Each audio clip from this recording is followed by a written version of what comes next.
we can't be also liberated, especially in African countries. You can't be super liberated and empowered economically, especially, because if that happens, then it means you'll be able to think for yourself and make decisions for yourself, because either way, I'm okay. Yeah. So then I can now think about what's right and wrong. But so long as we keep you suppressed, we keep prices down, we keep things down, we are robbing you of the chance to actually make a conscious decision, especially the bulk of the people who are unemployed.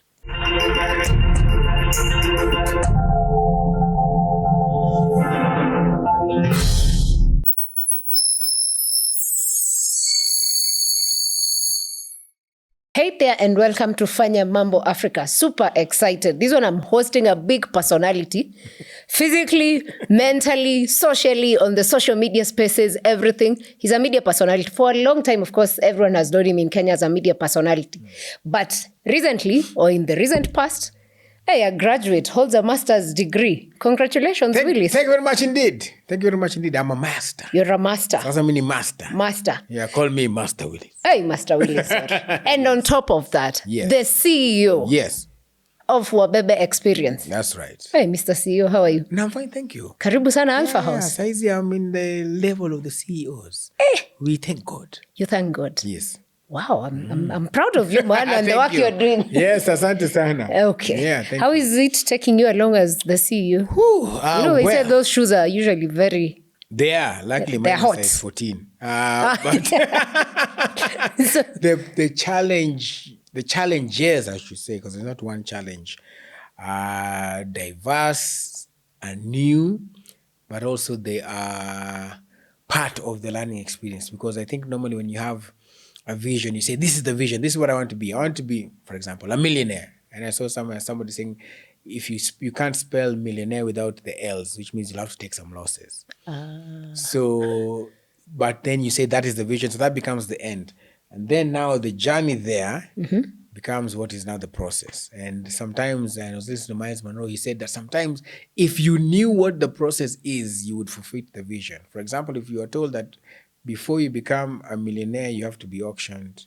You have to you have to be everything in the company. You have to be the HR. You have to be the marketing. You have to be the person who writes the proposal, the person who edits, the person who uploads the videos and all that. You would look at the work and say, I think I'm fine where I am. But, however, it is a learning curve. And that's what I'm appreciating, the learning process. So I'm taking it in stride. Okay. Yeah. And you're a master anyway. Yes. I am a master. Yeah. And I'm happy that I also have an able team. So it's great. Yeah. Nice. That's good to hear. Yeah. And was so happy to see that you launched the platform with different aspects and spaces for creators. What's in it for creators? So for creators, there are two things. One is the different shows we have. So we have a series that's out there, which is great. It's a sitcom, different episodes. It's like, how our good friend Awinja has Disco Matanga, our good friend Butita has Nastoto. So it's along those. This one's called Family Alexis. We have a cooking show because, of course, I love eating. Yeah. Keromanoma, and that one we have DJ Soxy. We have a hustle show that shows the different Kenyans hustling. It's called Hustle Mtaani. We have a show for the youth. So it's like a breed between 10 over 10 and a town hall. So the youth actually get to speak, answer questions on governance like this. Like we have governance, we have reproductive health, everything that they're passionate about, they get to talk about on the platform. And then we have She Wills teaching the lovely ladies that this is where hapa ndio kuna... This is where? The gasket. This is where you put the coolant. This is how you sit up when you're driving and all of that. It's just to demystify that for the ladies as well. So that is there. Not for the men? Because it's always just, they're normally going jokes about ladies. So we're just trying to demystify that there are some ladies who are actually good drivers. Okay. Yeah, so it's called She Wills. Okay. Yeah, and then there's a studio space, which is a baby studios where you can come and record your stuff, your podcasts. MC Exodus, for example, comes and records his comedy skits over there. You can come and do that. Then we also have something that we'll probably launch maybe from January called the Wabebe Creators Academy.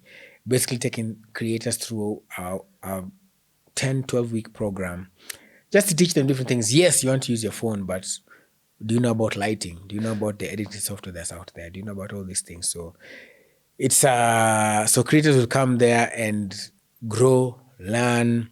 And also because when I was doing shows like 10 over 10, people would come and tell me, Willis, ni post ndo nionekane. So they want amplification. So now I created a platform where instead of just me posting, you have this platform and then a community where let's amplify each other, let's grow, let's learn.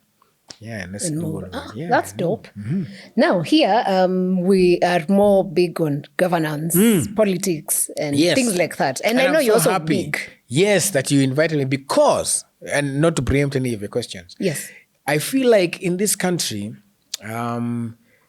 everybody has a political opinion, which is okay. We talk about it in the dinner tables. Everywhere you go, somebody, I mean, sometimes I always joke whenever in one of these taxi hailing cabs, if you want to start a conversation, someone to, hey, he's serikali. And it flows. And it flows. But somehow people think that content creators, creatives don't have that voice. Some people think that young people don't have a voice and don't have something to say. And it is a trick, actually. It's a systemic trick to minimize the voice of the creators and the young people. Yet they are very much entitled to their opinion, even just at the very basic, because they're going to be voters. Yeah. All right. Sort of preempting where the conversation is going, but it's a good thing. Yeah. And I'll just start with what we've seen going on in Tanzania, because they had elections last week, and we've seen online even fans of people like Diamond, Alikiba have decided you went silent. And so we are unfollowing. And they've been called out by different people for being quiet. Where is the space for artists and what happens on the political scene? I think for artists in America, it's huge because you see like artists like every election year in America, for example, you have, and in other countries, you'll have an artist take a stand or be part of a lobbyist group that is funding or helping to mobilize, even if it's not just for, well, because I mean, for some of them, they're clear, like we are Democrats, we are Republicans rather. They will mobilize Jay-Z, George Clooney, all these big shots, Oprah, all these guys will mobilize for this candidate, but sometimes mobilize through an angle like, yo, we need to get out and vote, for example, right? If you want any change. And for a long time, again, so they fall in the same pool, creators, artists. We fall in that pool where people enjoy our music and they know our influence, but they're not used to us talking about politics. And so, but now that is changing ever since June 25th last year. Even in Kenya, you saw when we had the Mandamano, people were deplatformed. You know, if you didn't show up, it means that if you don't care about basically us dying, your listener is Kenyan. Your listener is a Kenyan who has a voice and deserves attention, because it's almost like taxpayers demanding for services because they pay tax. By virtue of us listening to you, streaming you, you are getting money. So we are helping you in one way, shape, or form. So when we are suffering, the very least is for you to use your big platform to give a voice to our suffering. Now, it is understandable that sometimes what needs to happen is then, if you are then putting these artists on the platform or the pedestal, what needs to happen is that you need to be okay with whatever way they decide to go. It doesn't have to necessarily be, because they're human, right? So they have a freedom of choice. So they might not necessarily support your candidate, support your ideals, support this. But then, at the very basis of things, we can all agree that somebody being killed for airing their view, somebody being killed because they went out on the street and they were peacefully protesting, is wrong. That's in any democracy, in just at the basic humane level. And that is what artists like Diamond forgot and were very, I feel, distasteful to come out and say, tuchape kazi, tufanye mambo ya kazi. And yet, okay, and there's even a time you're saying, so this kazi, itachapwa aje, that person who's died can't work, right? So what happens to them? What happens to the family? What if they were the breadwinner of their family, for example? So that is why artists, creators need to use their platforms to weigh your options. If you don't want to, there's of course the fence sitting that happens because you're afraid of, sometimes there's the bag. We are not as developed yet in some instances as other countries are, to the point where even corporates can allow an artist to have an opinion in terms of politics, and then then they look at it from the PR side. Also, if you air this view and then you have backlash in the comments, if we then associate with you, automatically it becomes that we are associating with your political view. But people need to learn to separate that as well. So artists need to use their platforms to speak out after balancing and if they want to be in a certain group or party, like let's say today in Kenya, if somebody wants to support ODM, if somebody wants to support the government, if somebody wants to support Rigathi, Maraga, Matiang'i, whoever it is they choose to support, we should let them, because that's their opinion, that's what they've chosen. Yeah. But now at the basic human decency level, crimes like loss of life because we are exercising our right, that one you should use your platform, because silence means complacency. Okay, Yeah. very deep. Do you think then, as a society generally, because you've put the point of we are not where other societies are economically, and we understand that part. But then as a society, as fans, are we being too judgmental or critical or expecting too much? In the sense that if today an artist, or let's just use you because you're here, at least we are safer. Yeah. If Willis today stands and says, I am supporting William Ruto's government. Well, I'm not, but yes, go ahead. Okay. Hypothetically. You're not? No, I have issues with the government, but yeah, go ahead. Okay, we'll come back to the issues. But if you say today you're supporting... For example, hypothetically. Yes, for example. Right. Well, if you were to support, then we start cancelling you, and maybe you're... As you said, it is your right. Opinion. Yes, right. and it's your opinion. And maybe from where you sit, he's doing the things that you feel are good for society. So how does then society balance that part? I think society, and that's what I'm talking about, we need to be used to, first of all, you see where we're coming from as a country. I feel, I mean, if you look at way back to the Moi era and the Moi regime, people were not allowed to have an opinion. Yes. And even when you are airing your opinion, if a politician is speaking and they ask you questions, they were mostly rhetorical questions. They are not really expecting you to answer. Public participation was a thing, was a mythical creature. Yes, that's actually the right. Yeah. So then that's where we're coming from. And that's where, and even our parents, even when this Gen Z movement and the Mandamano was happening, our parents, you'd see they were scared because they're like, no, you can't go out and actually really speak truth to power. There will be consequences to this, and that's the environment where we came up. So then now this becomes amplified by social media, right? Giving people power behind the screen. Yeah. And that gives people you'd be amazed what somebody could tell you, and then when you meet them, they can't repeat the same thing. Yeah. So the thing that has happened is that because we are not used to our views being taken, or rather dissenting opinion, that I think forms part of our psyche when it comes to, then you're not supposed to have an opinion. Sometimes people are just mad at you because you are bold enough to say what people whisper in their dining rooms. Yeah. I was bold enough to say, I don't support William Ruto on this, I don't support Matiang'i on this, I don't support all these people on these specific issues. Yeah. Of course, nobody will be perfect, but you have a right to point out that this and this and this and this was a mistake. The challenge is people always view you through one angle. Yeah. So when you do music, they say, okay, this is a musician, you have no business talking about politics. Willis, uchekesha watu, wewe uko na high energy. What do you mean you're talking about politics? But you have an opinion, you have a right, and ultimately you have a vote and you have an impact. So and even when you saw with the death of Raila Odinga, when people are criticizing the culture aspect, and then you realize there was a shift across the culture aspect where everybody started criticizing, then people started, oh no, we do appreciate now these cultures. And people started explaining, no, when you're carrying green twins, symbolically is to chase away the spirits. When we are crying, this is what it means. And this is what the actual things are. They're like, oh, wow, that's beautiful culture. Yeah, there's a meaning to this thing. So people criticize because they also don't have information. And information is power. So if you don't have information, you don't have power. Yeah. So you become powerless. But then nobody ever wants to admit that they're powerless. So what do they do instead?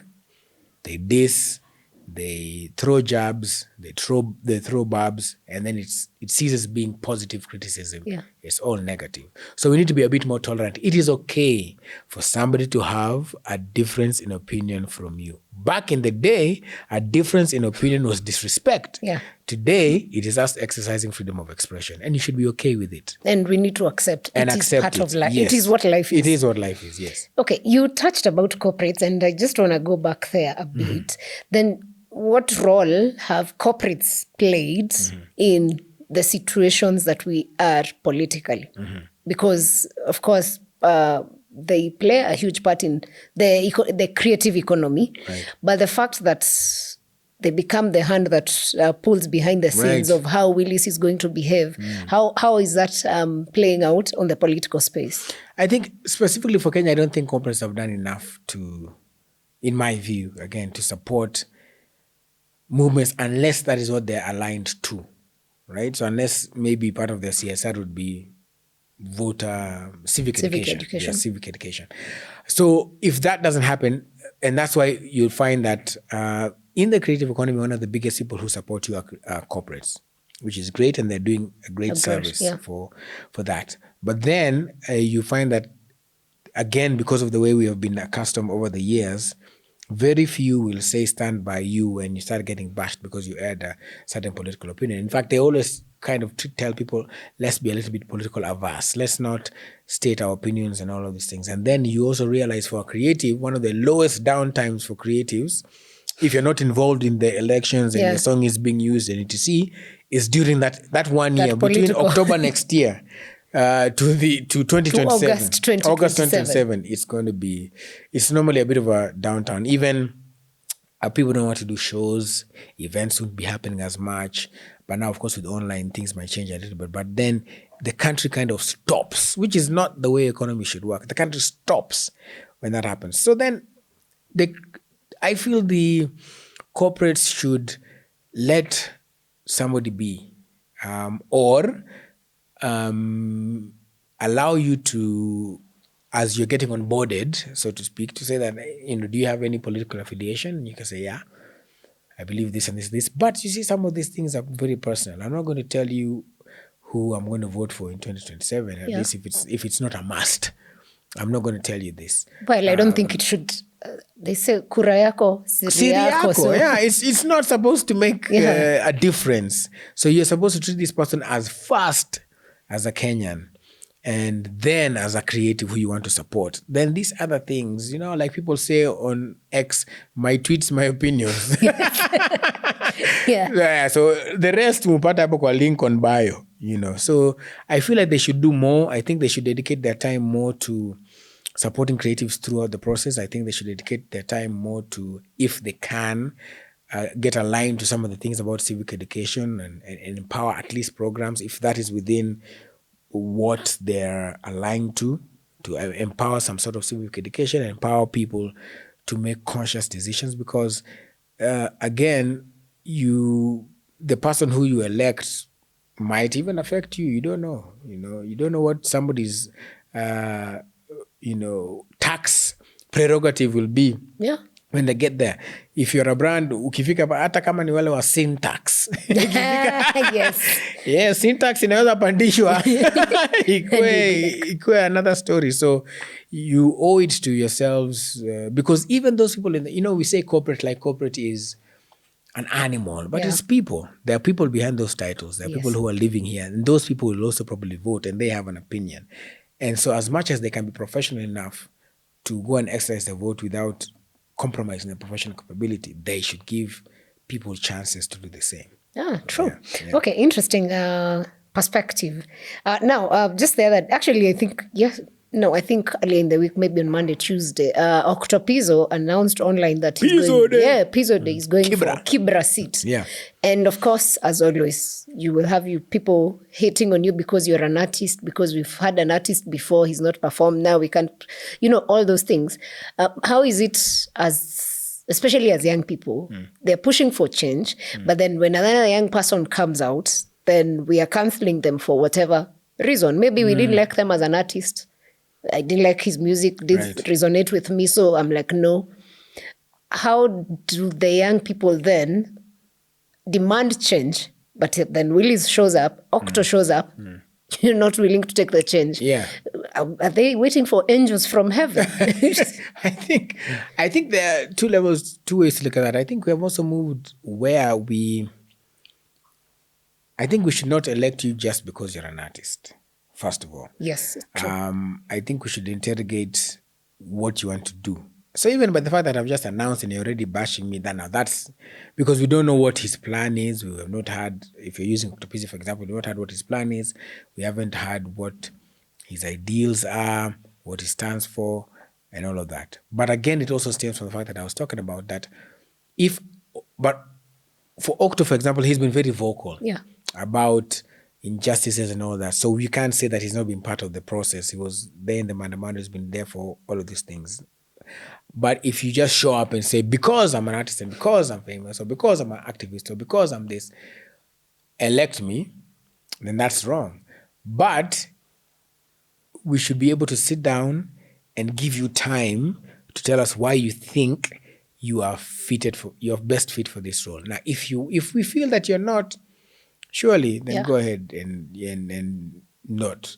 But then we also should not let somebody pay for the sins of the other. Just because an artist was elected and they haven't, just because a former journalist was elected and they haven't performed, and now you're saying, but all of you journalists are the same.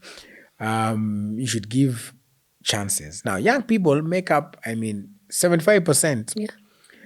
So I think that comes down to maybe one in every 3 Kenyans, I guess, is a youth, according to statistics. So that then means that the numbers are not supposed to be ignored. But then again, if you look at things like voter registration and turnout, okay, from last year, from the last election, the turnout was dismal.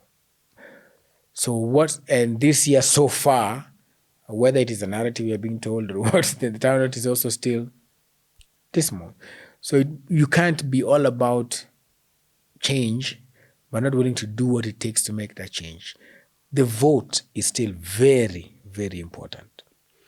What the problem is, I feel, is that we need to get to a place where we put our money, so to speak, where our mouth is, and we take actionable steps, so that even if you don't agree with Octopizzo, you won't just disagree with him online. Yeah, you will go and exercise your vote in Kibra and vote against Octopizzo. But yapping online, and then people actually vote him in. Then you're like, you guys don't know what you're talking about, but you didn't even vote. So you're yapping and you didn't vote. If you really do believe he's not the person for the job, marshal your people and say, for like-minded individuals, this time we're going to take our voters registration, we're going to vote, and I'm registered in Kibra and I'm not going to vote for Octopizzo, and these are my reasons why. But don't just make noise and you don't have if you don't have, it's like your vote, your voice. Yeah. Sort of. Yeah, because let it be that I voted and these people still chose him. So now, it's your fault. But not, you guys don't know what you're talking about. You're yapping there online and then you're not even voting. Yeah. But also, if you're not going to vote for him, you better have a better option. Yeah, because you can't just go emotions. Yeah. I won't vote for Octo. Yes. So I'm voting for any other random human. Yeah. And then after that, cycle. Then I'll come back again and say, no, he's not working. Yeah. Or so whether he wins or not, he's not working or he's working. Yeah. You need to be able to, part of the democratic process. Yeah.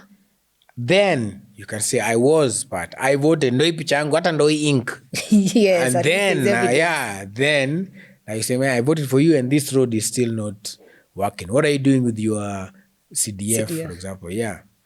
Oh, cool. Out of that same conversation, you've touched, maybe it's a narrative. What are you saying? That the numbers are not like what's you see, you mentioned there are conversations people have at dinner table. Yeah. What conversations are you having that are giving you the narrative? I feel like I don't think people, this is my opinion, and having been a master, I don't think people understand the amount of PR, I think we can call it that, PR stroke propaganda and testing that is done, I feel. For example, and this is my hypothesis, it could be that if we are supposed to, these young people, the Gen Z, made a lot of noise in June 25th last year, which was a shock to everybody. Marshaled numbers turned out, caused the president to back down. So got a win by some sort. Of course, they've tried to sneak some of those things back, but at that moment, it was unprecedented. So if these young people in their numbers are going to be largely the people who are going to change the next election. But remember, these young people are uncontrollable, for example, for lack of a better word, leaderless, tribeless. Now, imagine with me for a minute, August 2027. Now, June of next year. The 2 months so away. It is June, July, August, 2 months away. And people decide on this 25th. Now the narrative becomes, by the way, this guy who is asking her for 2 terms. This guy killed 68 people, allegedly. But 68 people died. Well, I think Kenya Human Rights Commission, it's good we make that. That was according to the Kenya Human Rights Commission. Yes, that's what the Kenya Human Rights Commission said. Yeah. That the government was responsible for. Yeah. At least 68. The ones that... So people remember. And then the same... Can you imagine 2024 replayed in June of 2027? What will that mean for that candidate? It means emotions will be so high. Now, if those people will do that and have picked a vote in an election that was won by, what, imagine was it 200,000, and you have new entrants. If the last election, I think, was 2.3 million out of 8 million who voted, who are the youth. Now, imagine if just add even 1 million people who turn up and say, you know what, we're not voting for this guy. Or even if not, watch out, could not voting for this guy, we are voting for this other guy. Yeah. So what happens? So when it comes time for an election to people to register, you say, these young guys are making noise and they're not even registering. So that you start, when the numbers are finally shown, the number of registered voters, whether you'll manipulate it, whether you'll change it, but it gets to the psyche that, kama hata wenzangu, hatuendi kupiga kura, si basi tuache tu. Inakaa again, it's voter apathy. Tuache tu kutokea. Tusitoke. That's one way to look at it. It's a theory. It's a theory. But again, I always say, in Kenya, 2 years of politics is a long time. It's such a long time. The people who will be on the ballot in 2027, the alliances that will have been formed or the alliances that will have been broken by then will probably shock so many people. If you are told about them today, you'll probably be so shocked. But I feel this government has a lot of what is in PR we call the dead cat strategy, where, you basically, the dead cat strategy, for those who don't know, is like we are having a conversation, people are having a conversation room, then you throw in a dead cat. Then guys forget everything that was happening and they start talking about the dead cat. So I think that happens a lot, where people's minds are swayed away from the main thing. Unfortunately, for example, the death of, and you can't say it's a coincidence, the death of Raila, Odinga, and then we are signing in some 8 bills that are highly contested and would be crazy. So now then, if you talk about the bill versus the death of Raila, a national hero, you're like, you are distasteful. What do you mean? And then it's quickly passed and, the High Court says, okay, let's put a stay on it. But isn't this the same High Court that said assistant cabinet secretaries are not supposed to be in office, and then they stayed in office and enjoyed perks for many years? So the goal is always just to pass it Something. And to sign it, because the president does have a chance to send it back with recommendations. Yeah. So I think that we need to be really careful, especially in these next 2 years, the narratives that are being formed. And that's why I said it could be. Because, there are circles where even when, back in the day when we were in the newsrooms, we would know that people are testing things out. He'll come out and say, you know what, for example, sasa mimi, tumeamua ni Mudavadi ndio atakuwa flag bearer. Let's wait and see. So 2 months, watu, hapana. You show up again and say, hapana, ilikuwa madimoni. Sijui hata ni nini ilikuwa imeniingia. Sawa. Wacha turudi. So you come out and start testing things. At a funeral, you start saying things like, ODM will be the people who will form the next government. Oh, okay. So what does that mean? Okay. Let's see how that looks like. Okay. Let's test it. Let's keep pushing it. That is the one sentence that has been repeated so much over this past 2 weeks. 3 weeks. 3 weeks. That now it starts being, oh no. The goal is to make you, if you're an ODM member, that, hey, these guys, you need to be there in the next government. Do you think people understand what replaying of certain messages do to their psyche? To their psyche? I don't think they do. Because, or even if they do, I don't think they know the magnitude of it. Because if something imagine something as powerful as this, because I've been through therapy. And sometimes when you go through therapy, they tell you something like, oh, because your father or your parent did not acknowledge you as a child, you go out and seek this acknowledgement from other people or other substances, for example. Yeah. So imagine if that is what happened when you're a child. Or over the time, you know, like today, if somebody comes in here, and when I'm leaving the house, I'm like, man, I'm looking sharp, I'm looking great. Then somebody comes and tells you, Willis, that black is even faded. You start seeing it as faded. Like, what? That's one person. You meet somebody else and say, no, man. Hey, your black hair is a bit faded. You're like, what? Really? And maybe these 3 people just agree that leo tutambia Willis nini yake imefade. By the time that day ends, you'll be like, I'm so sad because I wore something faded. Even if it's not faded. So imagine if you're always told, ODM is going to form government. ODM is either going to form government or be part of government. ODM is either going to form government or be part of government. You're constantly being told these things. So what automatically happens is you start asking how. Now they have created the way for now the how conversation to happen. Then you hear the next phase, somebody goes to, hey, Baba alisema. And then the other phase, somebody goes for an interview, Buru goes for an interview and says, you know what? For us, we want the deputy president seat. Or nothing. What that does do, it creates, so for these guys to be here, they need a deputy president. Okay. So then who will be this deputy president? And what about the one that is currently there?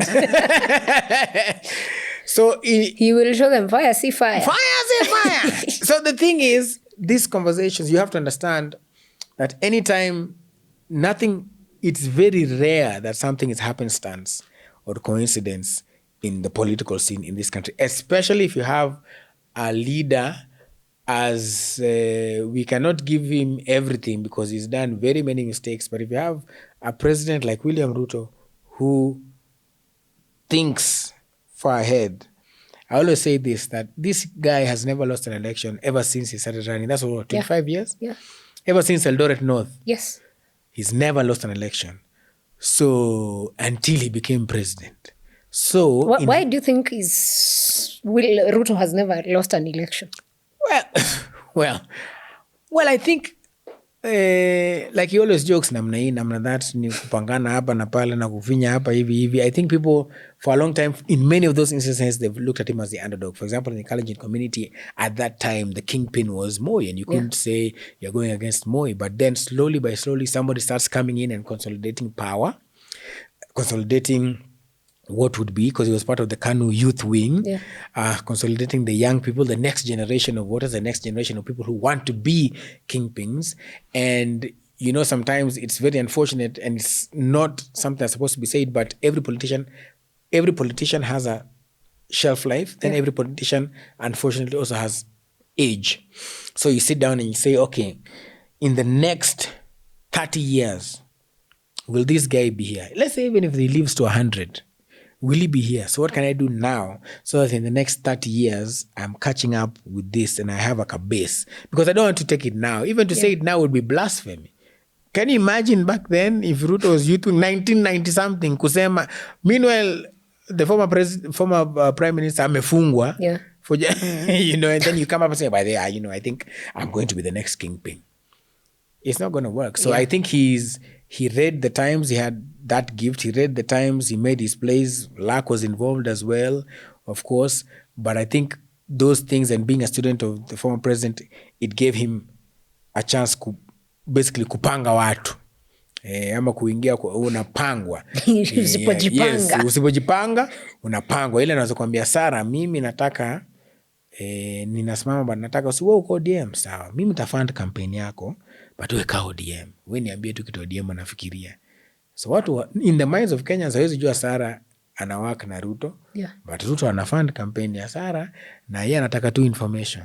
So unakaa huko, unapangwa tu namna hii inside. So what will you tell him about, if you're going to tell Mr. President, if you do this, you lose an election? He'll tell you, bana, I have 25 years experiences, my friend. Ile siku wewe utakuwa president, wewe utatupatia hizo advice zako kubwa. But then what happens, the thing that's not anticipated, that June 25th. And that is the biggest headache of every politician now, every party, is how are we going to control or get a controlling stake in this Gen Z? Okay. Yeah. Just a bit from how you see it, ODM, what's there's the narrative that you've broken down, but what's the future of ODM from your perspective? I think the future of ODM is squarely in the hands of ODM. Because... Okay. Baba was ODM and ODM was Baba. Today, who is ODM? ODM now is what they've been telling us. Who? What they Everyone have been has been saying something. No, they've been saying... Sifuna is saying. No, let's look at what they've been saying. Wanga is saying. Let's look at what they've been saying all along. ODM is the biggest, most democratic party that has, what they've been saying. So now they have a chance to actually be that. Now, what happens in any democratic setup is what you've explained, that people have dissenting opinions. I'm not supposed to suffer for having a different opinion from, say, the party leader. It's happened before. Yeah. I remember when back then, I think it was TNA, URP, and Sakaja, the current governor, would go against the tide and say, no. I even went to, I think, Babu and all these guys when they were arrested. There are certain principles that I differ with the party, and it is just your right to differ with the party. ODM now has the challenge of, again, which is everybody's challenge. They have an emerging, younger look sort of politicians coming in and saying, all right, and they've been saying it is our time. They've been saying it's time to look at this thing differently. We need to do the party different. We need to listen. We need to have actual, they know it. We need to have actual credible nominations where it is not Baba amesema or somebody has gone somewhere, kissed the ring, and now this is the way it happens. Let's also not pretend that we are. Let's not pretend. But now, like they say, the king is dead. So for that second part of long live the crown to happen, then the people need to find a way to listen to these younger people. Because over the years, there's been dissent about, huyu mtu hayuko popular kwa ground, but kwa sababu party imesema na baba amesema asimame, atasimama. Yeah. Ama, this person just aired a different of opinion, but then not even Baba himself, but the people around him treated it like blasphemy. Started blackballing this person and individual, and people's political careers have ended because they had a difference of opinion. Yeah. And yet it is ripe and it is time. By the time they go and pick Kasamuel and put him up at the wing, fine. They want the youth, but what's the plan? What's the strategy? It's not just to appear in choppers and go and sit somewhere. What is the actual plan you have? And now is a chance where people will actually have to go out and campaign for themselves. You can't be like, I'm running in Kisumu, but you're seen mostly on TV with Baba in Nairobi. Correct. And then you say, ati asimu unajua, you go to Kisumu and say, simuko sawa. Baba kuja aseme Sarah tosha. And then now Sarah then comes, anasema sasa mimi umesikia Baba anasema tosha, but mutaniruhusu nisi campaign, niende nisaidie Baba Nairobi. Saa hii itabidi uingia kwa ground. You have to work. You have to work for this. There is no anointing that is going to happen. Every person who if you had put aside your political war chest money, now you have to increase it. If you had put a strategy of I'll just be here 1 week, 2 weeks, and then sasa nikai Nairobi, juu nikionekana huko. Saizi, and I'm saying everybody, even those in the broad base. Yeah. Even they themselves need to justify sasa wewe uko hapo unatusaidia nini? Tuko kwa serikali boy. But sasa unatusaidia aje? Because it's going to be difficult. ODM really has to be careful and if I was them, I would invite everybody. And actually, let's have this heated discussion, even if we do behind the closed doors. You invite the media, sawa, tupige mapicha, tutoke. Sasa tupigane huko ndani. Yes, yani raw truth, because the future of ODM totally depends on this election cycle. If they get to 2027 still intact as ODM, then fine, they can ride the wave. But if between now and, like I say, 2 years is a long time in politics, if between now and then they treat differences of opinion as disrespect. Because, and with all respect, I mean, people I've documented all the way what Baba meant to me and our family. It's documented. Yeah. But with all due respect, just like Sifuna said the other day, Sarah, you can't show up today and tell me Baba leniambia ABCD and then I'm supposed to take it as a truth. How do I know? Might have been a dream also. It could have been a dream. So how do I know? The only thing we have is what was on record. Yeah. Na akisema hatujachagua, hatujasema, who said? So now, based on that, what happens? But you also don't, there's a time when one Linjiru came to JKL and he talked about how he said Mudavadi, Kalonzo, Uhuru, Ruto are cousins. And even if you read his book, you'll see that thread. Yeah. So never underestimate the power of politicians who have the same interest. And they all have the same. Any narrative can come up. Any. Especially in conversations where we were not there. Yeah. And I can come up today. If I have the same interest and you have the same interest, and my good friend there, unaitwa? Rasta has the same interest, we can all go and say, I met with Baba and Rasta was there and Sarah was there. So to corroborate, we'll just say Sarah and Rasta say the same thing that I'm saying, but the only person who knows is no longer with us. So let's be a bit careful. Dead people tell no tales. Yes, yes. Okay. There's also the question of, since June 25th keeps coming, and even the president said it, that Ford Foundation was behind the protests. And the conversations are actually, even artists are paid to push narratives by these different unions that we have from east to west, wherever. What is your opinion, and do you think it is true? I think that in any country, even in developed countries, there are always lobbyists, there are always groups that have interests and that are always pushing an agenda, especially in Africa now.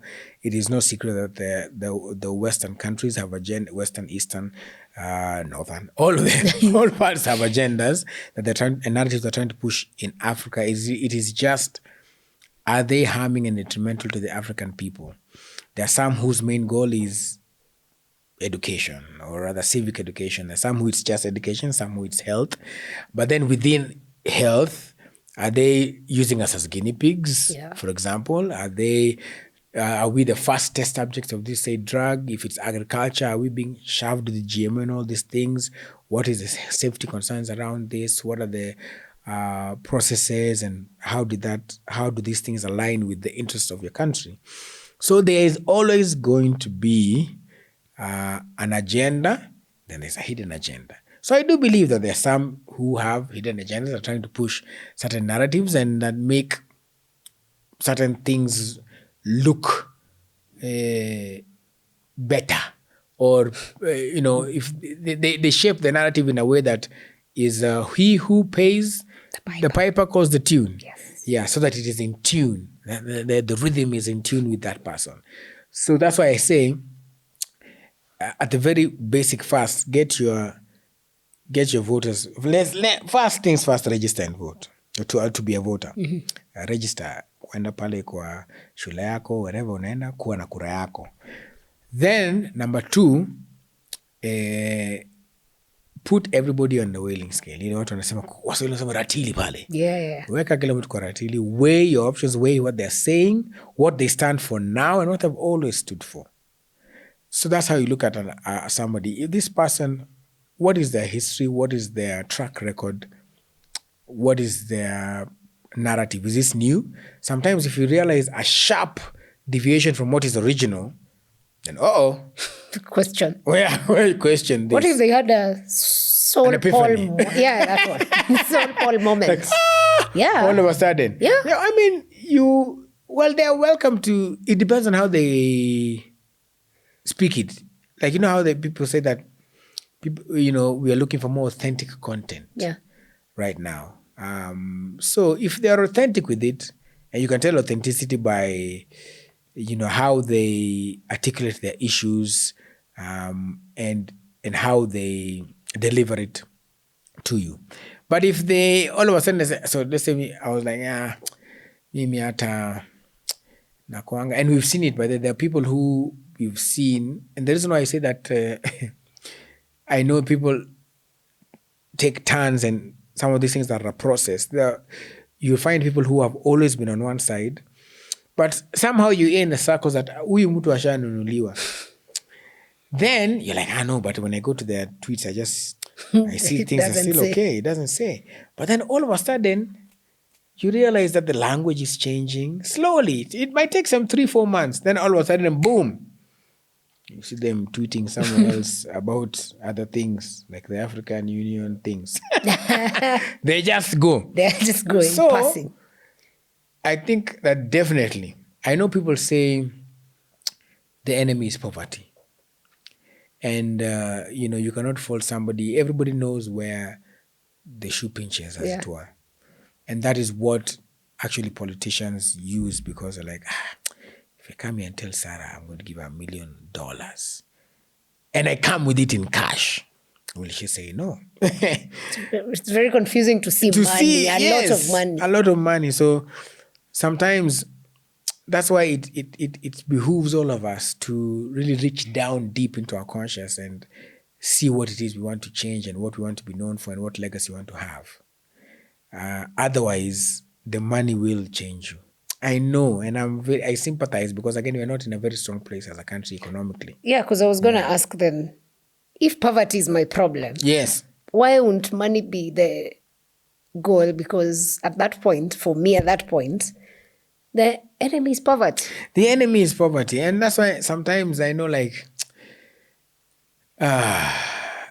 there's this time, I think there was this case when Toxiclyrically alienda Statehouse. Yes. Akaimba, and I don't know him personally. I don't know what his life story is. But maybe he was offered a big bag.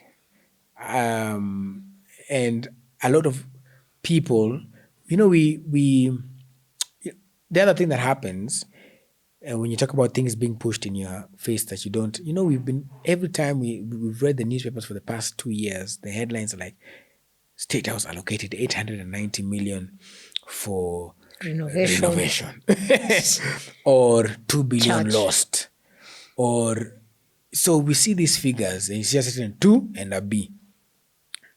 But we don't know the magnitude of what that kind of money is. Yeah.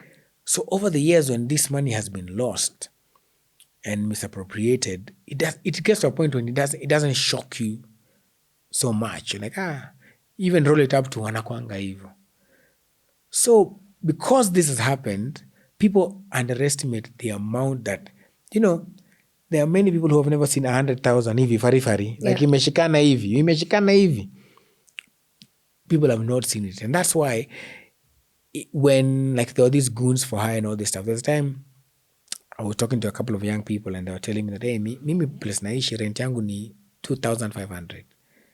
Okay? So if somebody is giving me 500 to go and make noise or disrupt something, and this 500 is a third of the rent. Of my rent. And now I just need to look for, and they tell me if they'll add me another 500 if I cause some sort of disruption or light some fire at City Hall. Yeah. Or whatever it is that they do. Like, hey, if I have 1,000 bob, for you it might be nothing. But for this person whose rent is, people whose rent is 1,500, people whose rent is 2,000, and you tell them not to take that money, they're like, but why? So the solution is to have systems that work. Until we get that time, it's such a delicate balancing act. It's a delicate balance. It's such a delicate balance that even for people who are established and have a masters and have a family. Yeah. When somebody comes and tells you that, okay, I'm going to offer you 15 million to go on that stage and say tutam, or to go on that stage and say babu kwa sababu. I'm just giving an example. Yeah. Or sifuna atawatafuna. For example. Yeah. You look at it mathematically. I'll give you this example even for those who are watching. Think about right now in your head what your dream car is. I'll help you think. So if, for example, if it's a Range Rover, 30 million. Yeah. Sindio? Hey, yeah. Think about what your dream house is. To get a house today is around another 30 million. Yeah. So if somebody comes and if you have children, do the math about what it will take your children to go through school for the whole, up to they're 18. Let's give it another 10, 15. So at the bare minimum, if your dream car is that, let's even say dream house, because that's the most important thing, or even your children's education is about that. If somebody comes and gives you that 10 million, in your mind, the first thing that comes to your mind is, if I have this 10 million, my kids will go to school. Yeah. Just to go on TV and look like I'm a sycophant. That's how sycophants are born. I see that I can just say this guy is a winner. This guy is good for our country. This guy is what democracy is all about. But my children will be okay. So it takes a lot of... You have to reach down, deep inside your... Forget your problems. Yes.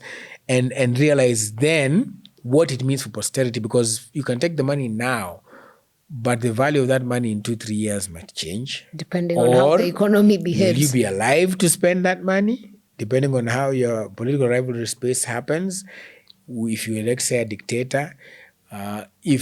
So you have to look at things. I was seeing one of the last interviews that, one of the interviews that the former Prime Minister did, he said that I don't expect a reward for Kenyans. I'm doing this thing for posterity. And sometimes you just have to do what is right. Because even if this generation doesn't see it, then the next generation will see it. How many people can think like that? In the current society, I think very few. Why? Because the system has been... is the reason why we can't be all so liberated, especially in African countries. You can't be super liberated and empowered, economically especially, because if that happens, then it means you'll be able to think for yourself and make decisions for yourself, because either way, I'm okay. Yeah. So then I can now think about what's right and wrong. But so long as we keep you suppressed, we keep prices down, we keep things down, we are robbing you of the chance to actually make a conscious decision, especially the bulk of the people who are unemployed. Okay. You've given an example of Toxic going to Statehouse. Then I remember OG. Yeah. Khaligraph Jones. Yeah. In his song, Mnani Confuse, there's lines where he says, Madaktari, the doctors and teachers and police work for the government. Yes. And they're paid. Yes. And no one questions them. But me as an artist, to a gig by the government, you're questioning me for earning money that also teachers, police, doctors are earning from the same government. Mnani confused. Yeah, so mnani confused. So where OG. Yeah. And you have to respect OG. Yeah, you better respect the OGs yote kukujia. Na nasema Willis kwanza mimi amenitaja kwa masongo mingi ni beshte yangu. We even have another song together. Hey, coming up. Yes. Oh. Yeah. Hey. But it's an interesting dynamic. It's just that those people, he's mentioned the teachers, the doctors as well, they're paid to deliver a service. They're delivering civil the service. Servants. They're civil servants. They're paid to deliver their service and all that. Which again, nurses and doctors wamestrike, walimu nao wamestrike deal to juicy. So it's not exactly also lecturers wamestrike deal to juicy. It's not exactly a win-win for them. They're also struggling. But he has a fair point because, and that's what I'm saying, the lens at which people view things is very different. That gives you that thing I was telling you about, that now from his point of view, he's like, hey, I need to get this bag because, mumeona place naishi kweli? Hey, mansion. Unajua billions, stima na maji huko inakaaje? For example. Bro. Yeah, and then I have kids, have all these things. And especially if it's not directly, endorsing something. But again, those lines are blurred. The problem that Kenyans have is that the lines are blurred. Because he is somebody who, according to, like you said, the Kenya human rights, the government has been responsible for killings, loss, whatever, all these things. And then you show up there. it can be confused by your people like you're endorsing them indirectly. And the reason they called you is because you have a name, you have a reputation, and you have a following. Yes. So they're trying to glean and buy into that following.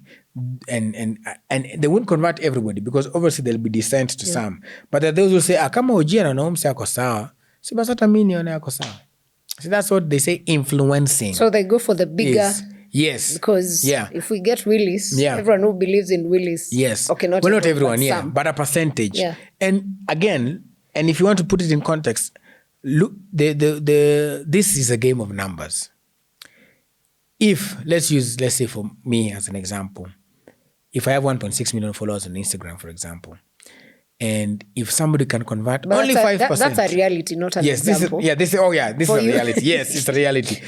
If somebody can convert out of those 1.6 million and I go to a place and I go to a rally or I go to a stage, if they can convert 10% is 160,000. If they can convert 5%, it's 80,000. Okay? Yeah. 80,000, they need... So by the time I'm giving somebody 80,000 people who have now converted and changed their attitude and now are going to vote for this guy, this is just me as Willis. Yeah. 80,000. If I give them 80,000 of my following, and they'll make their decision on their own, I'm not even going to have to shove it down their throats. Yeah. If I give you 80,000 and the election was won by a difference of 200,000, you've played a very big part. Exactly. So people need to realize what their platforms are to these politicians and even to the government. Because it's coming. 2027 is coming and they're going to use artists and all these people. They're not after all your following. Yeah, of course. They just want to cover a bit of it. If I can get 20,000 from Khaligraph, 20,000 from Arrowboy, 20,000 from Willis, 20,000 from Sarah, 10,000 from there, 5,000. What do you say? Haba na haba ujaza kibaba. Naitaja. Yes, if I start swaying opinions. That's why even after the maandamano, one of the things that the president did, he went to Mombasa and there was a large crowd of youth. If the youth are watching this large crowd cheering to this guy, boat transported or not, they'll be like, kwani we are not all together? Kwani the guys who still follow this guy? I thought this guy was finished. The assumption was this guy doesn't command any following. There's no crowd. But the crowd is there now. So they sway your opinion. So you have to be careful of if you're giving these people your platform, you're giving them numbers and you're contributing to their success. True. Yeah. Wow. The framing of messages by politicians, and this goes actually across the region. We've seen Tanzania. Uganda is going for an election in January 15th. Okay, yeah, go ahead. Actually, just to make it clear, I was in conversations with some Ugandans last week, age mates and some younger, and those people support their president. And it dawned on me that as Kenyans, we have this feeling where we think everyone does not support the Ugandan president. Yeah. Shock on me, they do. Yeah. And I was equally surprised. Mm-hmm. And it's also good to learn that the things we imagine are bad for the people, they're not always as bad for different reasons. Anyway, back to my question. The movements you're seeing across the continent, we've had Tanzania, we've had Madagascar, we've had Morocco, and protests has been the thing. And it started in Kenya. Nepal, they actually even kicked out. Put as Chief Justice. Yeah, we had the other country where the guy was make noise. Was it Guinea? Mm-hmm. The old guy who was being chased. Oh, yes. Make noise. Yes. So when you see all these movements across, what's the message? And how is that going to transform the continent? I think one comedian called Gabiro Mutunecessary put it quite aptly, to borrow from him. He said, Bwana, if you see things are happening in Tanzania, hiyo sasa inaitwa quarter final, semi final itakuwa Uganda, alafu final itakuwa Kenya. Hiyo nje mabe. So basically, actually, that's what happened. You know the Swahili saying, ukiona mwenzako akinyolewa lako litie maji? Yes. Si lako, inakwanga ni chako. Chako. You know, bwana, where I come from, we don't really, the chala, chako lako, jina chwangu ni Willis. Anyway, so the thing about it is this. When you see this change happening, it's also not something to be ignored. As much as, like you said, there are some people, and that's why I'm saying we need to be tolerant to different views. It happens, same thing with some people will report that Rwanda is a dictatorship, but then you meet Rwandans or Rwandese and they're like, we like our president. We are waiting for flying taxis, we have a stadium, yeah. So it's true that everybody, even the harshest of dictators, will have supporters. Yeah. And that's just that person's right. But if you see things, the reason why this 2027, even politicians need to be careful, that you've seen what we used to be taught, that this seismic movement, the tectonic plates of politics are shifting. Yes. In your neighbors who have been influenced by a movement that largely began in Kenya in terms of the Gen Zs and the protests, then you need to be careful to control that. And that's what they're trying to do. Because, for example, if you look at even that's the Cybercrimes Act and the wording, to switch off things because of terrorism and cultic activities. What is the definition of a cultic activity? What do you say about even the former Raila Odinga? What do people used to say about his following? Didn't they call it it was cultic following, right? Yeah. So if I have this page that somebody's marshalling up people and saying, this looks like a cult-like activity. They're not using their senses. They're just oblivious of, let's shut down this website. Let's shut down this account. Without going through the proper, or rather court orders. The court, actually. yes, without court. The place where young people are airing their views is the social media space, where people are giving, there's information, there's misinformation. People are being, and disinformation. There are people who are using the platform well. There are people like you're saying, Diamond, all these people are being deplatformed. So these things are targeted. So them, on their side, I feel the government, the systems of Africa and Kenya are preparing for the elections the best way they know how.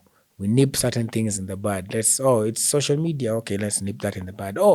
How do influencers make money in this country? Okay, there's betting platforms. They give them a lot of money, and these alcoholic brands. Okay, so let's change the laws of the betting platforms. We cut down their source of economy. Then before we actually do it, let's slide in something by Nakada and say that we're going to change how influencers are treated. So now what happens now? They are scared. Tunakujiwa. Lose the bag. So the next time there's a process, they're muzzled, so to speak. So the system is preparing for the next election. My fear is, are the young people, are the youth, are people generally also preparing themselves to exercise their democratic right? The very basic have kukuchukua kura yako. To listen, to speak truth to power, to call out atrocities as they happen in this nation. So it should be it's a trend that both people should prepare for, both the electorate and the politicians and the system. Everybody should prepare, because by the way, 2027 is 2027 is make or break. For the country. For this country, I feel. That is my view. Yes, especially for what the young people can do to change an election. So wherever these young people decide to put their vote by then, because like I told you, 2 years is a long time, the way the system operates is that they learn. Just like AI. Yeah. Yes, they learn your patterns, your language, what your interests are, how you behave, how you respond to danger, how you respond to threats, how you marshal up, how you retreat, what makes you retreat. Yeah. All those things they learn. They learn the system. They learn you. And then they store it as information, as now your modus operandi and your standard operating procedure. So that by the time, and especially if now they succeed, because now all this is a test. All these are theories that are going to be affected at the ballot. So if at the ballot, the test comes out positive for them, then so there was a protest, millions of people came out, people died, this happened and all this, and we still won. I guess we have this thing figured out. We got it. Yes, or there was a protest and this thing happened, and these things, and now we've lost. You should have paid more attention to these people. So that's why I'm saying it's make or break. It's make or break. Yeah. Okay. Tanzania switched off the internet for the people. Yes. And unfortunately or fortunately, I mean, it's a very thin line. As you said, they're very blunt. And we almost experienced a similar thing in 2024. Or is it? Yeah, 24. So for governments, if you're the president of Kenya, here, let's use Tanzania, because that is what was happening. And there are these killings that are going on allegedly. And from the videos we have seen, it's actually, you can see there are people that died. So if you're president, atrocities are happening, and the danger for information, misinformation, malinformation, and spreading of this, and the panic it would cause to a country, is switching off the internet something you'd explore? If not, what would be the probable solutions? I think you should not switch off the space. And I think that this boils down to some of the things boil down to the personality and integrity of an individual. And that is what presidencies are about. Because there's the element, people will always say, and as a president, having been in some of these political circles, you will get advice from people, because when such things happen, you call a meeting, right? And you say, hey, what do we do? The old archaic method is to shut down things. Because you could come out and say, okay, that is disinformation. That's why people do statements and all this, and you come out and if you can prove that this is not information, this is the statistics that we have. So it boils down to an individual. Even if you'll be advised by your people, as a president and as a leader, you should have a backbone and integrity to do what is right, no matter what.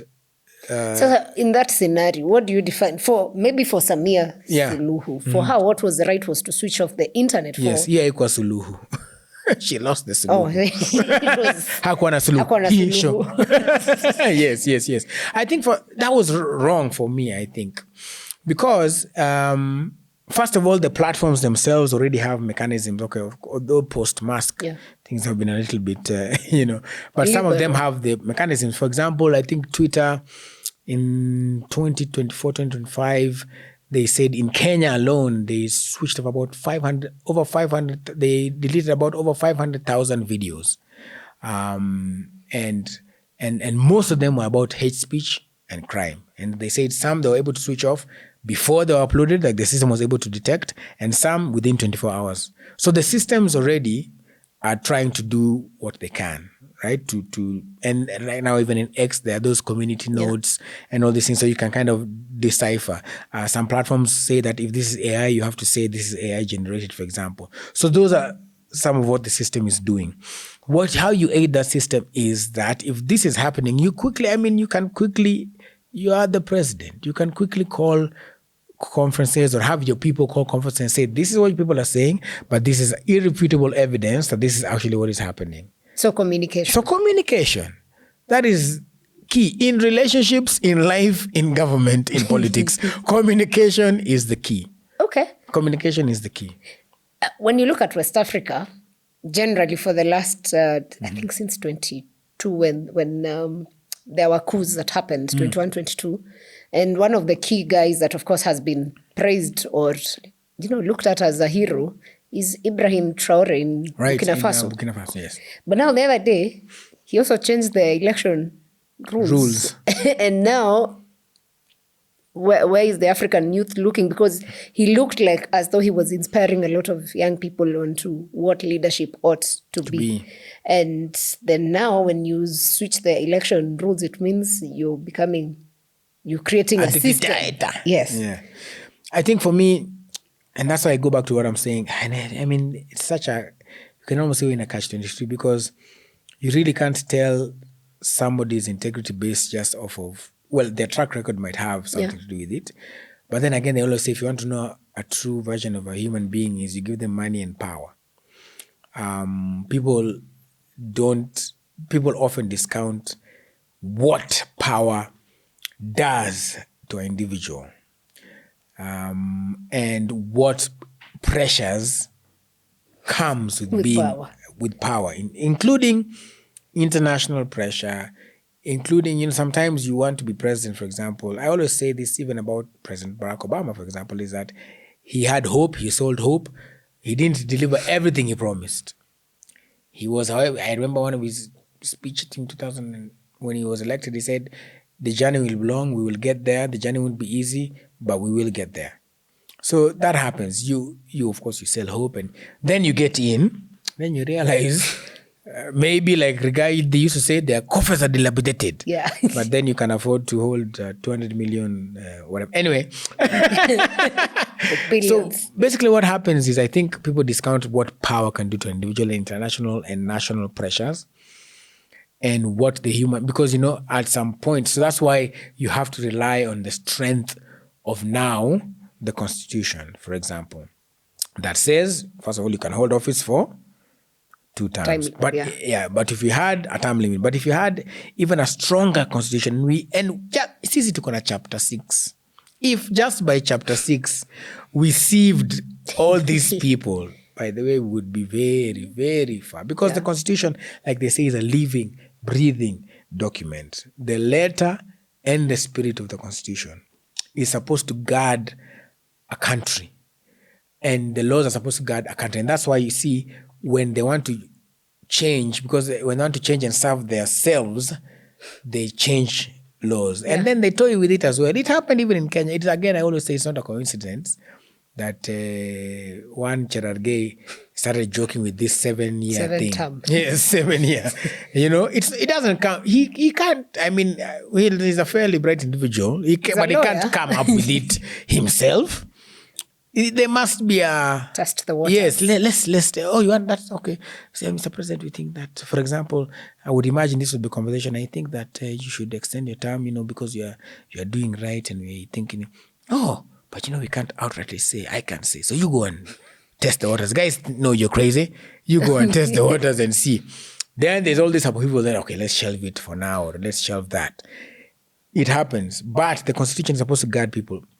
And it is upon a particular individual to really make sure the power doesn't get to them. And if it fails, then we fall back to the Constitution and say, we're not going to do that. This is it. Okay. And I think over the last year from June 25th, I think Kenyans have really, relied on the law to help people and just people. And you see because you see with the law, as much as it's open to interpretation, it protects the people, especially when you're unadhulumiwa. So we need to keep relying on the law and going back to the Constitution and constitutionalism. Okay. Speaking of which, when a president is sworn in, yes, they swear with the Constitution to protect the Katiba. Yes. Looking at it from your opinion again. How do you rate the president, the pros, his pros and his cons in the 3 years that he's been running the country? No, we have to be fair. He cannot just be. I know. He cannot just be. I know. I was about to I can't pros. But okay. To be fair. Yes. To be fair. I think some of the ideas that the president has about affordable housing and all this, they are noble ideas. Now, the problem I feel has been in implementation and communication. Because things like affordable housing has been there in this country, and has worked. Even the PS Hinga was in South Africa, where it was executed well. Yeah, it is in the communication. I think for the president, one of his issues, like you said, remember we were talking about 3 years. I feel like there are things that if he would have phased out. No, let's not just do everything at once. Affordable housing, and we are trying to shove them into the throats of people, not giving them enough time to. Tunafanya juu nimesema mimi ni leader wenyu na nimeamua na hivi ndo tunaenda na ninaipenda na nitawapanga na nitatenga. I think that was the rollout, the communication and implementation had a lot of issues in some of the things that he's been doing. He's also done a few things here and there for creators, the creative space. However, unfortunately, in the Ratili, the cons outweighs the pros. I think in these 3 years, if you look back, there are areas where, unfortunately, even on the world stage, especially after June 25th, now that is something that can never be erased from history. How that happened, how it was handled, because again, that was an opportunity. Have we ever seen in this country a time when people are demonstrating and we just have the police walking side by side? I remember when there was the femicide protest was there. The police came and they basically walking along with it, and there was no tear gas. Tear gassed. There was tear gas. Yes, there was tear gas. Okay, there was tear gas, but there was like a politician who tried to speak akazimwa. As should be. Oh, look what happened. I think that if you change that model where you don't see, see in this country we have people who see dissent as revolution. Yeah. Wata kutoa. So we are doing this to protect you. And therefore let's use, if you fire see fire. Well, that, we fight fire with fire, basically. But that's not the way it's supposed to be. So I think that there are things that have bloated, I can say. They've marred, yes, the record that he would like to be known for as this Pan-Africanist, because he has also been trying to push those ideals about Africa first and let's not listen to the West, etc. But things like this June 25th, those are pivotal moments in a presidency and in the life of a politician where history will judge you based on how you treat it, how you treat those moments. And you have to be sensitive to the times and not automatically fall back to the archaic systems and the way it was before. Because, I always say this, even from a communication standpoint, if that day, here comes the president in an interview, Linus Kaikai, Eric Latif, Joe Ageo. If you've been watching these individuals, they have been... Of which, just to remember that Linus Kaikai is now a lawyer. Just saying. Exactly. Yeah. And you know that these people are coming to you at a time when the country is hot. And you know the questions they're going to ask you, whether you've seen them or not, are hot. Yeah.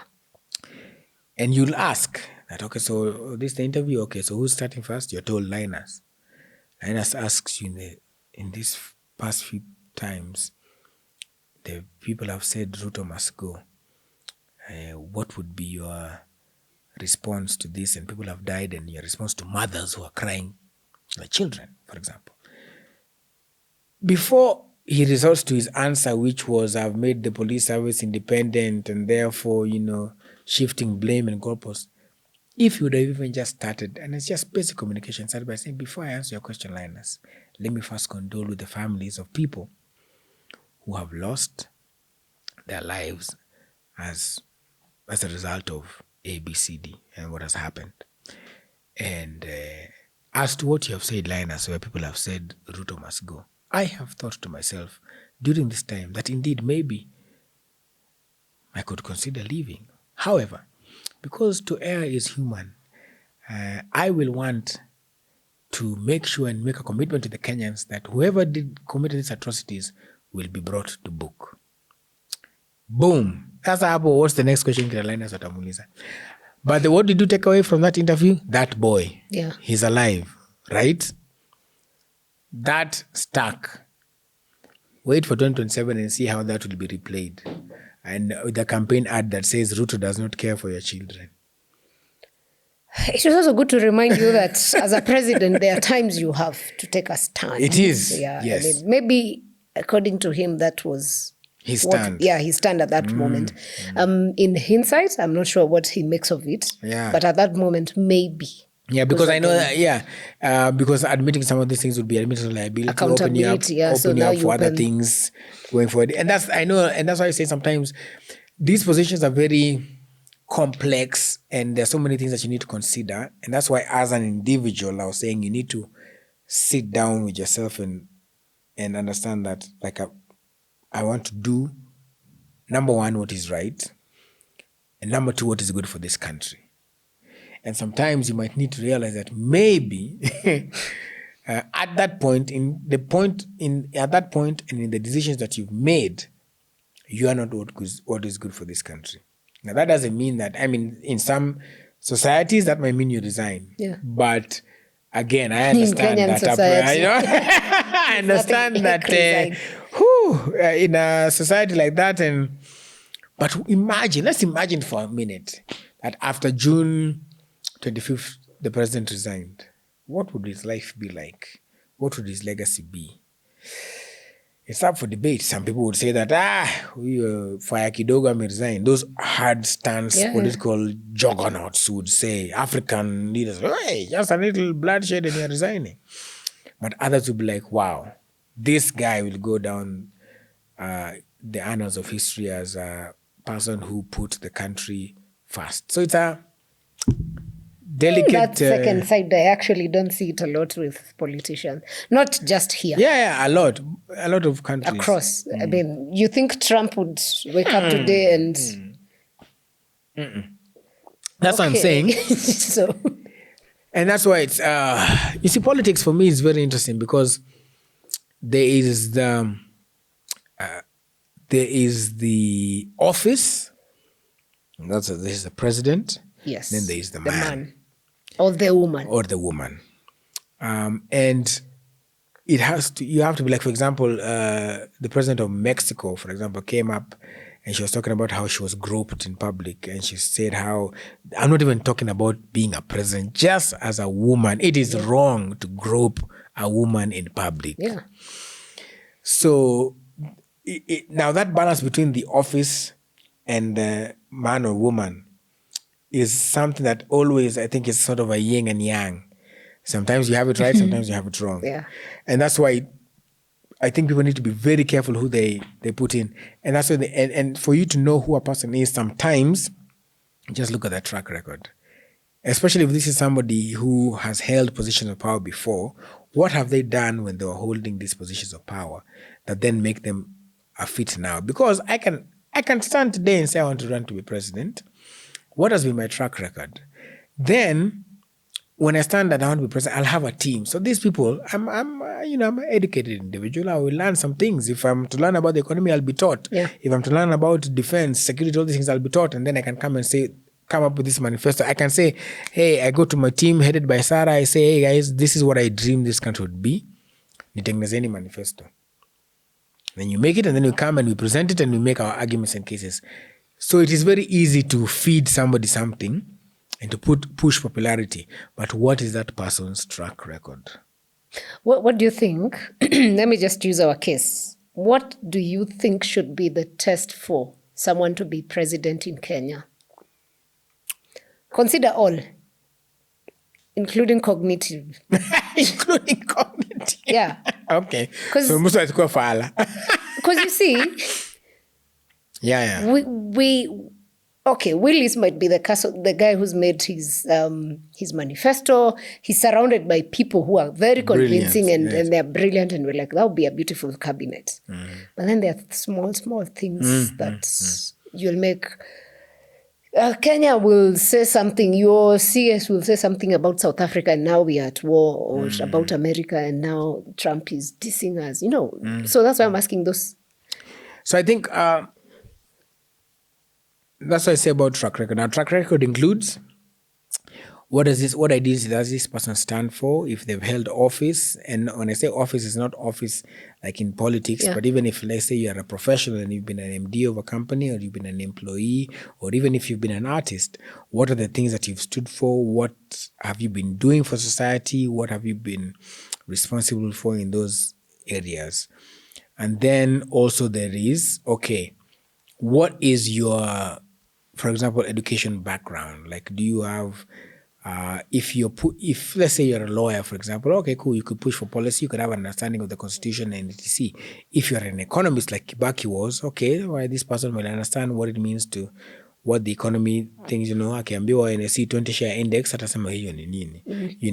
For example, they'll know what GDP is and the things to do. If you're a doctor, how have you been before? It could be a doctor in terms of clinical, it could be a doctor in terms of your doctorate. Even if you have basic education, fine, but what are the things that you've stood for over the years? What is your track record?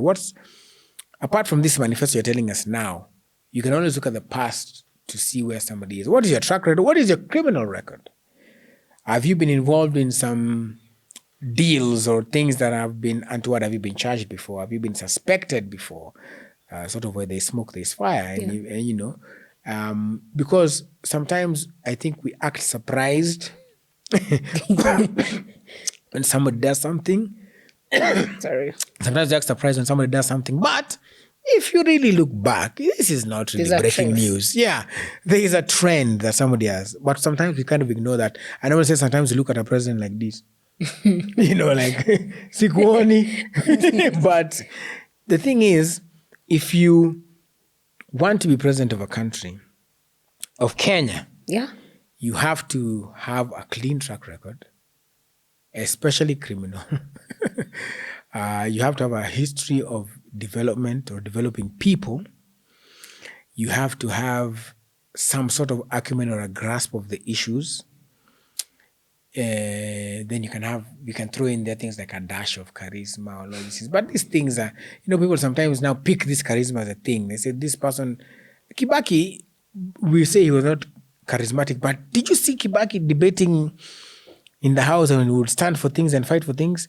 That is a track record. That one now was the Kibaki. Even if by the time he was getting president and all these things, he was acting, I always say, like he didn't understand, but really he understood a lot of things. When you see what he did, you know that this guy understood what he did. He was just here acting and saying, Kubabu, you can't be suddenly very clever. But alikuwa naelewa kitu anafanya. Because we looked at his track record. So, now with that information, think about what is the track record of the current president. What is the track record of those who have said now that they want to be president? What is Matiang'i's track record? What is Rigath's track record? Karua's track record? Kalonzo's track record? Maraga's track record? Boniface Mwangi's track record? All these people who have said they want to offer themselves up to be president, what is the track record? What do they stand for? Who do they stand for? What have they done? So that then we can see what they want to do, where they're coming from, and also who's backing them. Because you might be, let's say, for example, for argument's this sake, takes us back to interest. Yes, exactly. Interest. Whose interests are there? For example, it could be maybe I'm the change you believe in. Let's say even in 2032, where I say Willis wants to be president. Then it emerges that, say, for argument's sake, William Ruto is backing me. Automatically, you know that if I agree to associate with William Ruto, then I believe in the ideals of William Ruto. If I agree to associate with Uhuru Kenyatta, at that point, I agree with the ideals of Uhuru Kenyatta. If Rigiji is the one backing me, then you can kind of tell the kind of person I am, So sometimes you also have to look deeper as who are the people pushing this person predominantly. Sometimes it could be a coalition. And I saw Martha Karua in an interview talking about from where I stand, I know who I am and what I am. And so these people who are around me, the issues you have with them, ask them. Yeah, I'm not mother hen, she said. But sometimes even as we're coming together for interests, somebody might put a blot on your otherwise white political paper. and also, as you speak of interests, the other thing I think people ignore, they're not always local all the time. That's right. So also who is, and that one you can see again by the things that somebody's talking about. It might not always be open. Sometimes, unfortunately, they have to get in office and you see. But by and large, in this information age, people know. If you're backed by any country, we know what that country wants. Whether east, west, like I said, east, west, north, south. We can kind of tell what the country's interests are, especially in a country as, let me use the word, woke as Kenya. Yeah. Kenya is such a market and such a nucleus of the continent that it cannot be ignored. And therefore, there are so many interests here. Those people, look at all the number of international communities that are setting up in Kenya. Look at the groups that are setting up in Kenya. Look at the interests of billionaires across the world that are in Kenya. That should tell you that as much as, even as we are picking these presidential candidates, it's not just about local politics. And just to remind you, UN is moving. Yes, New York is coming to here. Yeah. So it's not also, again, some of these things are not happenstance. You have to look at it like, okay, what does it mean long term? When they come, what are the interests? Why? There's always a why. For something like that to happen with such great magnitude, you have to ask yourself why. You might see it now, you might not see it there. For something to And I always say sometimes, read some of the signs. Before the airport deal happened, people started saying, hii airport yetu sijui inakaaje. Hii sijui ikoaje. Kidogo, okay, we want to now revamp. Sahi, there's a new one. Power is low in this country.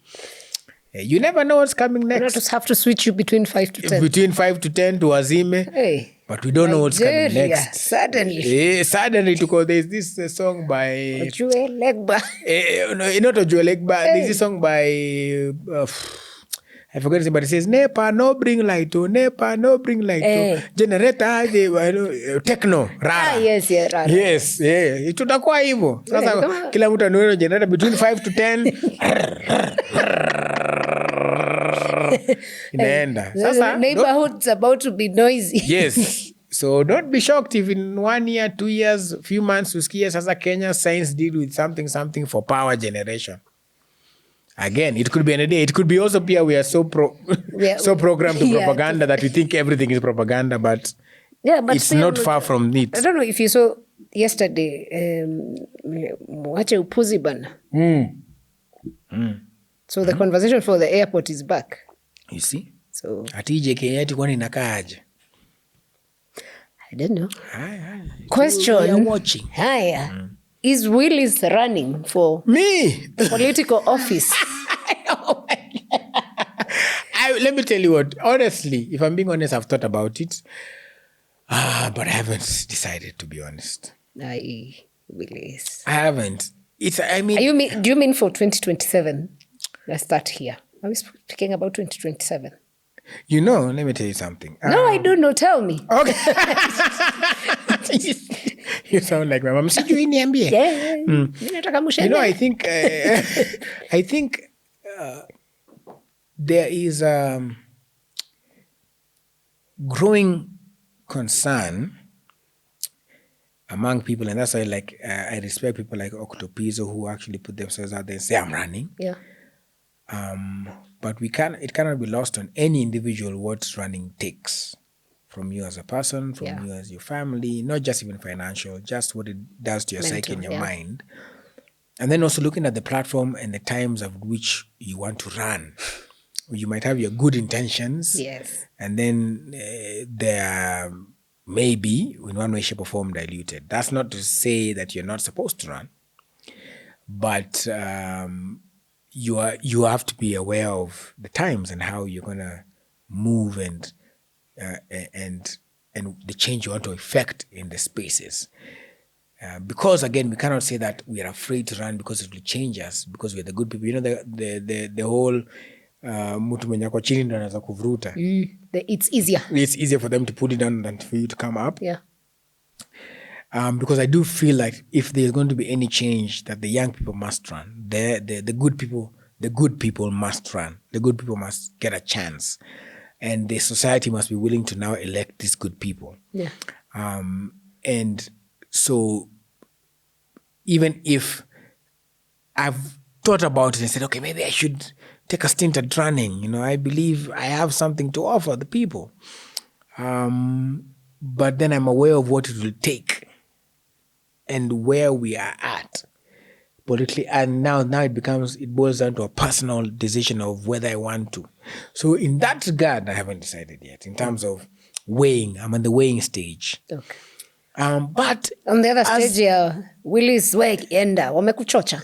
No, kuna watu wamenichocha. Watu nayo. Watu ni watu. Lakini unaweza chochewa pale upate pale wewe ni wewe na bibi yako mumepiga kura. Vile tulifanyia Peter Kenneth aki huko. Back then, and I'm so sorry to use this example, but I just remembered it because my former boss, Peter Opondo, in an interview, I remember it like it was yesterday because we made fun of him in the newsroom. In an interview with Sunday Live, Julie Gishuru, Peter Opondo, and Kipchumba Murkomen, then was still an analyst, and David Makari, they were discussing political people, and they said, so somebody asked Peter, what do you think? Julie asked Peter, what do you think about Professor Ole Kiapi? And Peter Opondo said that Ole Kiapi doesn't even have a Twitter constituency. So, however, this Twitter constituency Sasa na constituency pia ni ya TikTok. ni ya TikTok inaweza psych up ikudanganye. But having said that, I will say that even if Willis is not on the ticket, for the young people who will actually go out and they are, like I said, they have a track record, they actually have issues that they can fight for. I think, personally, if I'm not running, I will be backing them.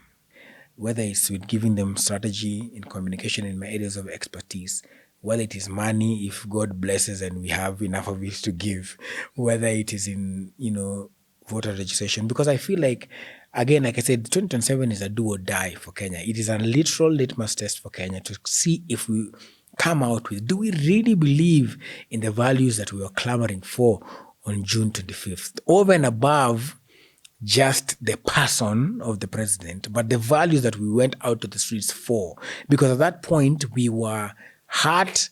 These things were affecting us personally, and it was a general governance and bad governance and subjecting people in subversion of the law sort of issues. So do we believe in those actual values? Or by the voter turnout, we are just all talk and or all bark and no bite? Yeah. Do we believe in them? And this is what 2027 is about. And it is not about 2027, like getting there in August. If you have somebody like President William Ruto, clearly like ODM, clearly like all these politicians who've come out now, why are they not waiting for next year to declare themselves as president?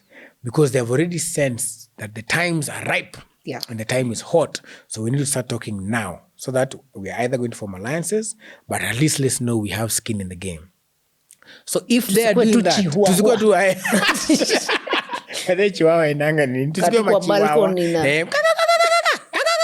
na hakuna kitu tunafanya.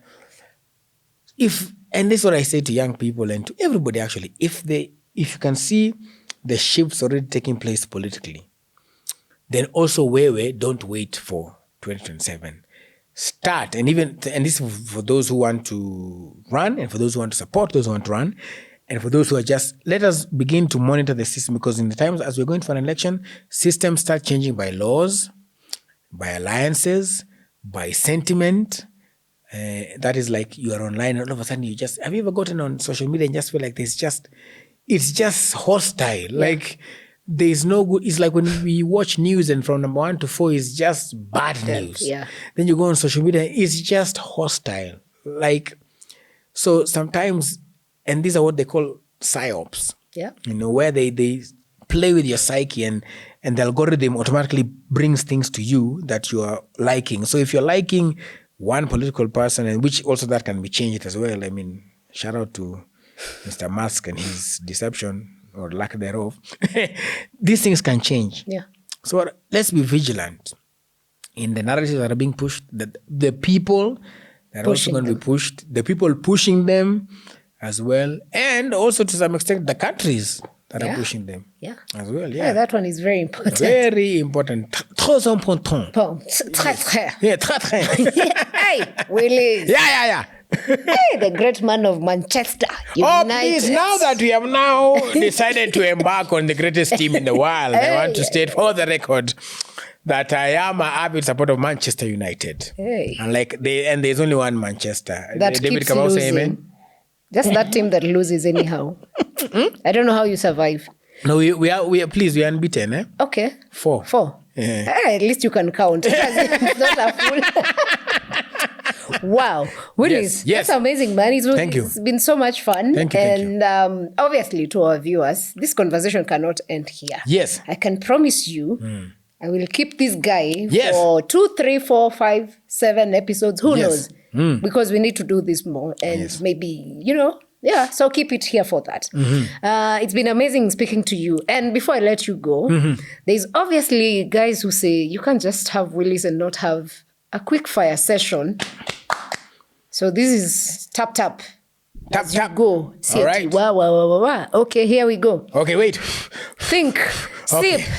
Let me Drink sip water. the- Sip your water for- Sip water. For Can I say a little bit of water for you, innit?